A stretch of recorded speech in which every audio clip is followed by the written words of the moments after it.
Today we're going to talk short films, and short films are always such a weird thing to discuss for people that aren't in film. And I will always, when I discuss a short film, begin with a quote from the great Jason Tostovan. And Jason is pound for pound the best short filmmaker that I know. He has done three or four of the most impactful short films that I've ever seen. And he takes that art form for what it is. It isn't him practicing for a feature film or him getting to practice on things. It is very much, I'm going to make a short film that stands on its own. And I'll never forget, he got asked in a Q&A at a festival, when are you going to do a full length? And he said, I did. The full length is 12 minutes. And that was so impactful to me because that's what it is. Short films are very much the lifeblood of independent film in a lot of ways. And they are, whatever your motivation, we have to accept the fact that all motivations are okay. Twitchy Dolphin, we made short films from the beginning. We actually started, Chris and I, our first or second thing that we did was we did a action short, 23 minutes that we shot in 2 days. You're insane. That, we didn't really know about festivals. We just showed people, called Strike Team. And then we did a Batman fan film. We did a Crow fan film. We did a Punisher fan film. We were doing a lot of fan films at the beginning before we shot Littlefield and a little bit afterward to really kind of just hone our craft, get used to working together, he and I.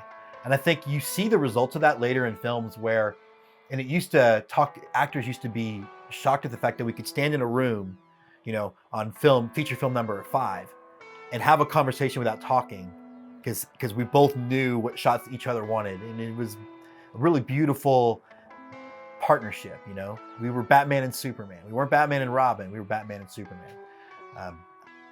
We're still debating who gets to be Batman. The outfit's better. But short films were always part of our life. And after Littlefield, and I think we really focused, he and I, as a filmmaking partnership, on making feature films and doing at least a film a year to keep our name out there, and realizing that you didn't know what was going to connect with an audience. And again, still learning the business part of it, because we felt like traditional business models for Twitchy weren't going to work. And so we had to figure out a way for we had to find our own way, and so much of that was tasked on Nathan and Jessica, and it's not easy. But again, short films were important. And kind of after we did Littlefield, we started to treat short films as kind of 3 different things, right? We looked at, or at least 3 different motivations. One, we wanted to experiment with stuff. We talked about last episode about how Littlefield was shot on digital video, on DV. We weren't going to roll in and shoot funny books in high definition until we'd done something in high def through the entire process to make sure that we could handle the workflow. We were still borrowing school computers at this point. He and I are both still at UT in film school. So we shot a film, Scorned. And so Scorned was an important short film for Twitchy because it was my daughter Jordan's idea, and she starred. And, she was around the films her entire young life when she would come and visit. And I think sometimes she thought they were cool. I think sometimes she thought being on set was the worst possible thing on earth. But Scorned was fun. And all of my memories of shooting Scorned are about this little 7, 8, 9-year-old girl who had kind of come up with this idea. And we were hanging out on one of her trips down, and she's like, Dad, I think I want to do a movie where I do a cartwheel and die. And I was like, no, we're not going to do that. And then she was always kind of like fascinated by horror films, and I love that she likes them and is still scared by them. It's like the perfect mix. But she said, what if I'm like the killer? And then I was like, okay. And so I talked to Chris about it. We started to spitball an idea for a story about this little girl that basically kills her family. And it turns out that she's undead from the result of her father having an affair on her mother, and she's essentially murdered and kind of becomes this unkillable killing machine. But we wanted it to be scary. I think it was really the first time that Chris flexed his cinematic muscles we shot at Nathan's house while he was out of town. It's probably a good thing because like we wanted the shot of Jordan coming through the hallway lit up by moonlight, but Nathan had this great house but with a deep hallway. So we took the door off the hinges, moved it to the spot in the hallway we wanted, basically held it up, wrapped it in foil, and then put like a fake blue moon through the window to get the effect that we wanted.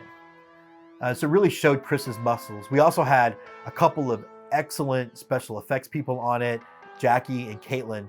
And I'll never forget, so Jordan loved being covered in blood, and she kind of loved that whole experience. And there's a great shot of her in this very cute baby girl voice. David! We can't hear you, Mommy. We can't hear you because you said they were bad.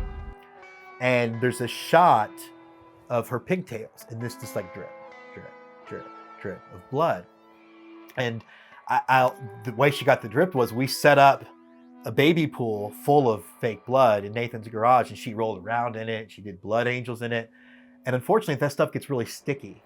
And it stuck her legs together, and that we had to, when we pulled them apart, I don't think it hurt, but it definitely bruised the inside of her legs. And I just remember thinking, I'm a terrible dad, but she had a great time. I hadn't thought about Scorned in a long time, but I'm glad that I did because it was really fun.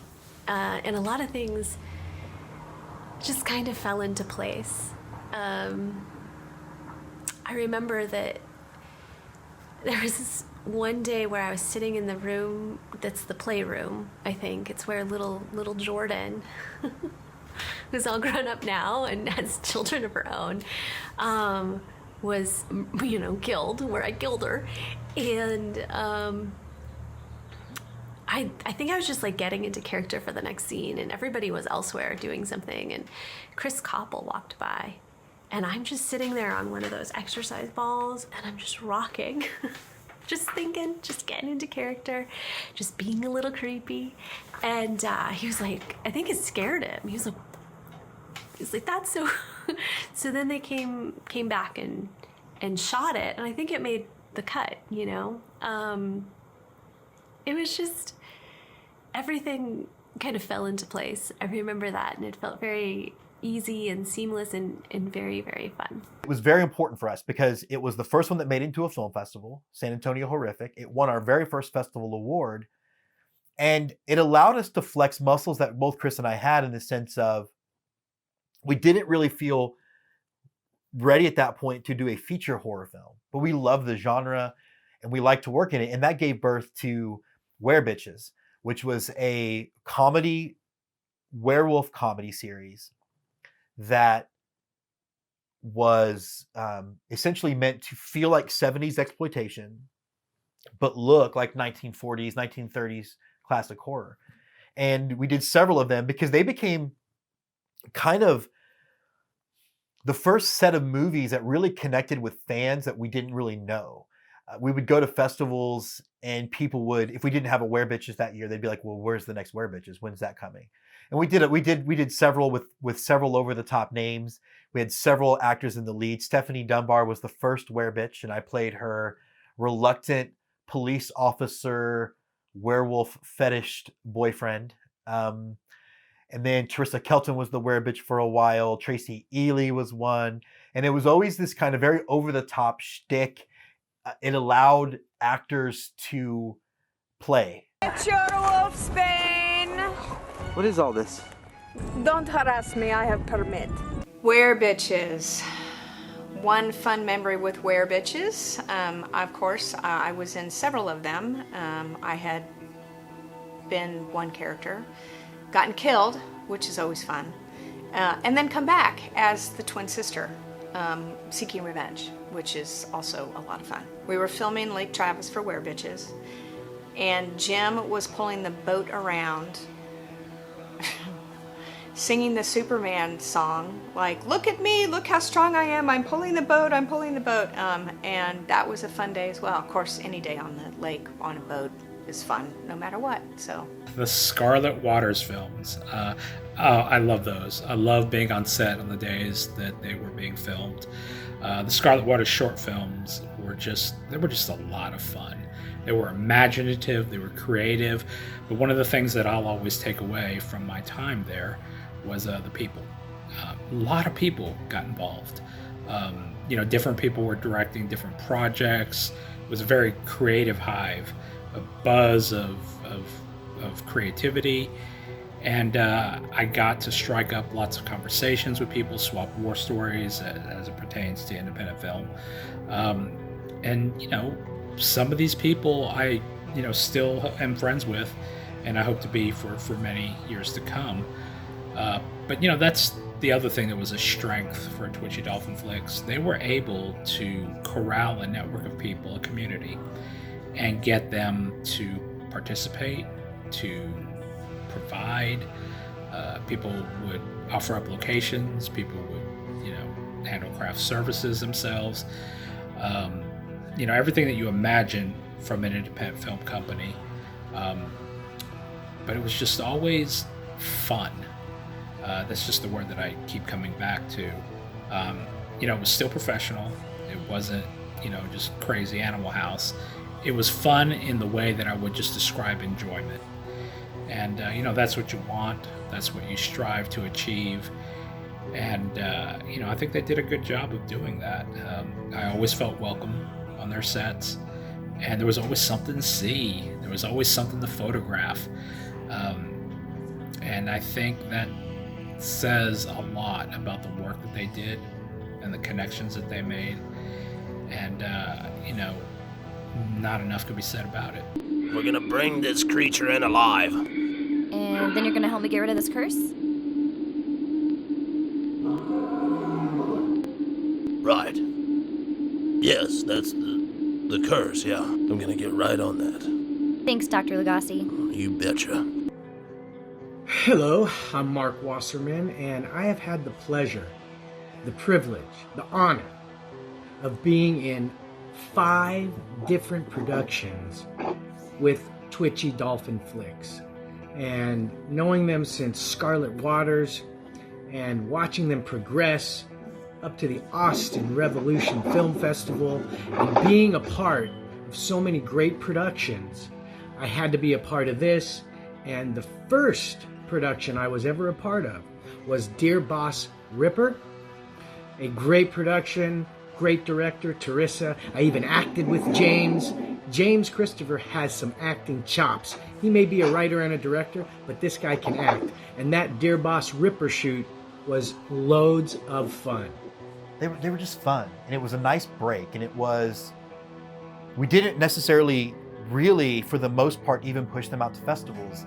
Even when we learned about festivals, we would play a few that we knew we wanted to keep going back to, like Crimson Screen, and like Nightmares ran by Jason Tostevin. But they were just fun, and they were for our team to be able to celebrate and have a good time and do something creative in these off times between the features. And the thing that I'll always go back to again will always be just how much people bought in and got excited.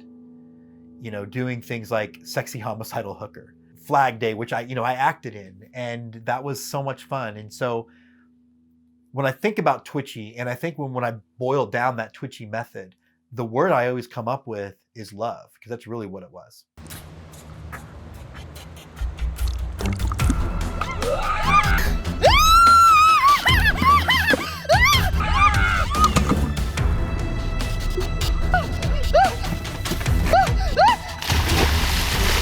No! My baby! My sweet, sweet baby! I love you. You are my life.